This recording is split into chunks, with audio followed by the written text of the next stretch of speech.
తెలంగాణలో గ్రామ పంచాయతీ ఎన్నికల ప్రక్రియ కొనసాగుతోంది. పంచాయతీ ఎన్నికల్లో భారీగానే అభ్యర్థులు పోటీ చేస్తున్నారు. మొదటి, రెండో విడతలో ఎక్కువ సంఖ్యలో నామినేషన్లు దాఖలయ్యాయి. మూడో విడతలోనే అదే జోరు కనిపించింది. సర్పంచ్, వార్డు స్థానాలకు గాను అత్యధిక సంఖ్యలో నామినేషన్లు వేశారు అభ్యర్థులు. ఈ నెల 11న తొలిదశ సర్పంచ్ ఎన్నికలు జరగనున్నాయి. 4236 గ్రామాల్లో తొలిదశ పోలింగ్ జరగనుంది.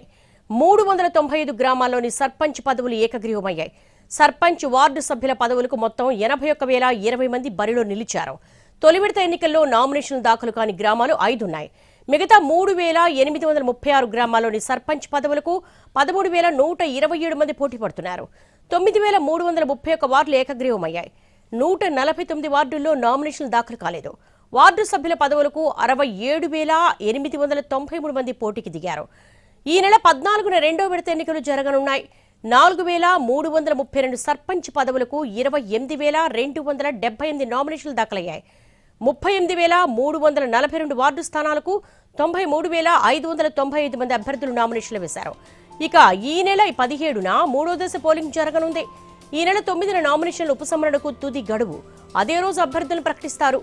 మూడవ విడత కింద 4,158 గ్రామ పంచాయతీల్లోని సర్పంచ్ పదవులకు ఎన్నికలు నిర్వహిస్తారు. ఇందుకోసం 27,277 నామినేషన్లు దాఖలయ్యాయి. మూడో విడతలో 36,442 వార్డు స్థానాలకు ఎన్నికలు నిర్వహించనున్నారు. 89,603 మంది అభ్యర్థులు నామినేషన్లు వేశారు. మూడో విడతలో సర్పంచ్, వార్డు సభ్యుల పదవులకు మొత్తం 1,16,880 నామినేషన్లు దాఖలైనట్లుగా తెలిపారు అధికారులు.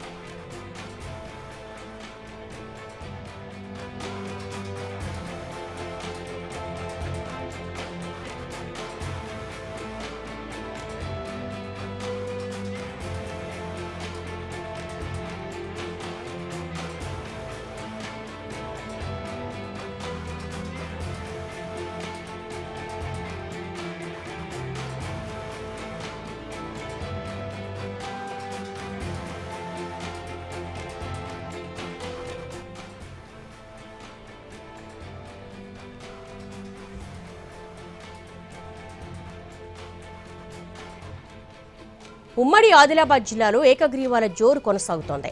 తొలి విడతలో 59, రెండో విడతలో 30 పంచాయతీలు ఏకగ్రీవమయ్యాయి. ఉమ్మడి ఆదిలాబాద్ జిల్లాలో పంచాయతీ ఎన్నికలపై మరింత సమాచారం మా ప్రతినిధి సారంగపాణి లైవ్లో అందిస్తారు. సారంగపాణి, పంచాయతీ ఎన్నికల జోరు ఎలా ఉంది? దేవి, ఆదిలాబాద్ ఉమ్మడి జిల్లా వ్యాప్తంగా పంచాయతీల్లో ఏకగ్రీవాల జోరు కొనసాగుతుంది. ముఖ్యంగా ఉమ్మడి ఆదిలాబాద్ జిల్లాలోనే ఆదిలాబాద్ జిల్లా టాపు. ఎందుకంటే ఈ రెండు విడతల్లో కలిపి 90 జీపీలు ఏకగ్రీవం అయ్యాయి. అందులో కొత్త ఆదిలాబాద్ జిల్లాకు సంబంధించి 50 జీపీలు, మొదటి విడతలో 33 జీపీలు, అదేవిధంగా రెండవ విడతలో 17 జీపీలు ఏకగ్రీవంగా సర్పంచులు, అదేవిధంగా కొన్ని చోట్ల ఎంటైర్ బాడీ పూర్తిగా ఏకగ్రీవమైంది. ఇటు నిర్మల్ జిల్లాలో చూసుకుంటే మొదటి విడతలో 16, రెండవ విడతలో 10 ఏకగ్రీవాలు అయ్యాయి. దీంతోపాటు మనం ప్రస్తుతం చూసుకోవచ్చు, ఉమ్మడి ఆదిలాబాద్ జిల్లా వ్యాప్తంగా చూసుకుంటే 1,514 పంచాయతీల్లో 3 దశల్లో ఎన్నికలు సంబంధించిన నోటిఫికేషన్ జారీ అయింది. ఇందులో మొదటి విడతలో 514 జీపీలు, అదేవిధంగా రెండవ విడతలో 494 జీపీలు, అదేవిధంగా మూడో విడతలో 506 జీపీలకు సంబంధించి 514 జీపీలకు సంబంధించి ఎన్నికలు జరగబోతున్నాయి. ఇందులో మొదటి 2 విడతలకు సంబంధించి నామినేషన్ల ప్రక్రియ అనేది పూర్తయింది. ఇక ప్రచారాలు సైతం ముమ్మరం చేశారు. ఇందులో సింగిల్ నామినేషన్ వచ్చిన జీపీలు ఏవైతే ఉన్నాయో అందులో ఏకగ్రీవమైనట్టుగా అధికారులు అధికారికంగా ప్రకటించారు.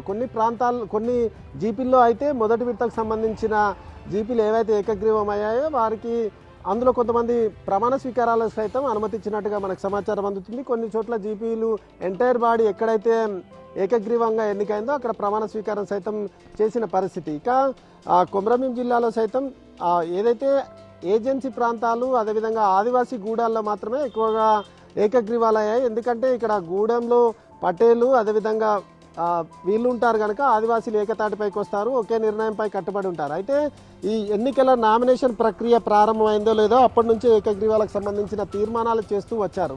అయితే ఏకగ్రీవ తీర్మానాలు ఏవైతే చేశారో ఎన్నికల నియమాల ప్రకారమే ఉండాలని అధికారులు ప్రకటించిన నేపథ్యంలో వాళ్ళంతా తీర్మానాలు చేసినప్పటికీ సింగిల్ నామినేషన్ ఉండే విధంగా చూసుకున్నారు. అయితే కొంతమంది నామినేషన్ విత్డ్రా టైంలో సైతం విత్డ్రా చేసుకున్నారు. మొదటి 2 విడతలకు సంబంధించి విత్డ్రా, అదేవిధంగా అభ్యర్థుల తుది జాబితా ప్రకటించారు. ఇక మూడో విడతకు సంబంధించిన నామినేషన్ల పరిశీలన అదేవిధంగా దానికి సంబంధించిన ప్రక్రియ ఇంకా కొనసాగుతుంది. 9వ తేదీన తుది జాబితా మూడో విడతకు సంబంధించి రాబోతుంది. ముఖ్యంగా చూసుకుంటే 2 విడతలకు సంబంధించి తుది జాబితా ప్రకటించారు. ఏకగ్రీవమైన పంచాయతీల లెక్కను సైతం ప్రకటించిన పరిస్థితి. అయితే ఏకగ్రీవాలైన పంచాయతీలకు వివిధ రాజకీయ పార్టీలు ఎక్కువగా నిధులు ఇస్తామని కొంతమంది కొన్ని పార్టీలకు సంబంధించిన నాయకులు లక్షల్లో ఆఫర్ సైతం ఇచ్చిన నేపథ్యంలో ముఖ్యంగా మైదాన ప్రాంతాల కంటే గూడాలు ఆదివాసీ ఏజెన్సీ ప్రాంతాల్లో మాత్రమే ఎక్కువగా ఏకగ్రీవాలయ్యాయి. ఎందుకంటే అక్కడ పటేల్ చెప్పిందే నిర్ణయానికి ఆ గూడెం అంతా కట్టుబడి ఉంటుంది కనుక ఆ గూడాల్లో మాత్రమే ఎక్కువగా ఏకగ్రీవాలయ్యాయి. ఇక మిగతా చోట్ల చూసుకున్నట్లయితే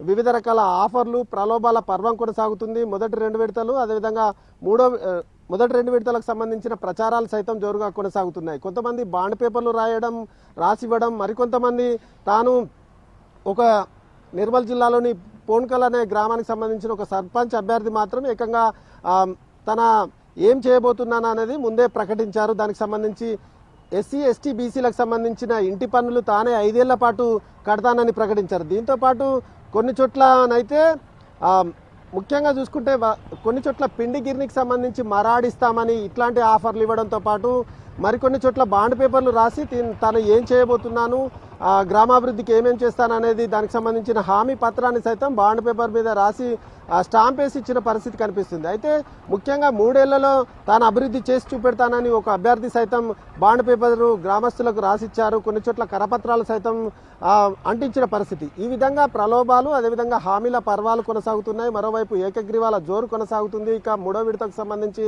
ఎన్నికల నామినేషన్ ప్రక్రియ అనేది ప్రాసెస్లో ఉంది.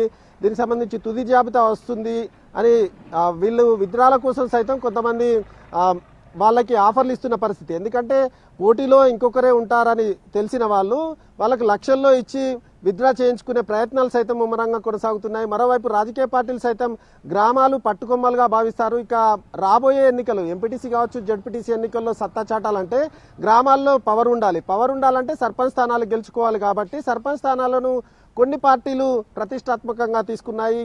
ఇక్కడ తమ వాళ్ళే గెలిపించుకోవాలనే పట్టుదలతో సైతం ఉన్నారు. అయితే కొంతమంది ఏకగ్రీవాలై వస్తే తమ దగ్గరికి వస్తే నిధులు ఇస్తామని ప్రకటించిన నేపథ్యంలో వచ్చిన ఏకగ్రీవాలైన వాళ్ళకి కొన్ని పార్టీలు ఏకంగా కండవాలు కప్పేస్తున్నాయి. వాళ్ళు ఏ పార్టీ నుంచి నామినేషన్ వేసింది అనేది, ఏ పార్టీ మద్దతుదారుగా నామినేషన్ వేసింది అనేది పక్కన పెడితే తమ పార్టీలో చేర్చుకొని తమ పార్టీకి సంబంధించిన కండవాలు కప్పుతున్న పరిస్థితులు సైతం ఉన్నాయి. ముఖ్యంగా ఇటు బీజేపీ కావచ్చు, కాంగ్రెస్ కావచ్చు, బీఆర్ఎస్ సంబంధించిన ఎమ్మెల్యేలు ఉన్న చోట వాళ్ళు తమ మద్దతుదారులే అని కండవాలు సైతం కప్పుతున్న పరిస్థితులు అయితే కనిపిస్తున్నాయి. ఓవరాల్ గా చూసుకుంటే ఆసక్తికరమైన పోరు కొనసాగుతుందని అయితే చెప్పచ్చు. కొన్ని చోట్ల వదిన మరదళ్ళు, అత్త కోడళ్ళు, అదేవిధంగా తండ్రి కొడుకులు సైతం కొన్ని చోట్ల పోటీలో ఉన్న పరిస్థితి అయితే కనిపిస్తుంది.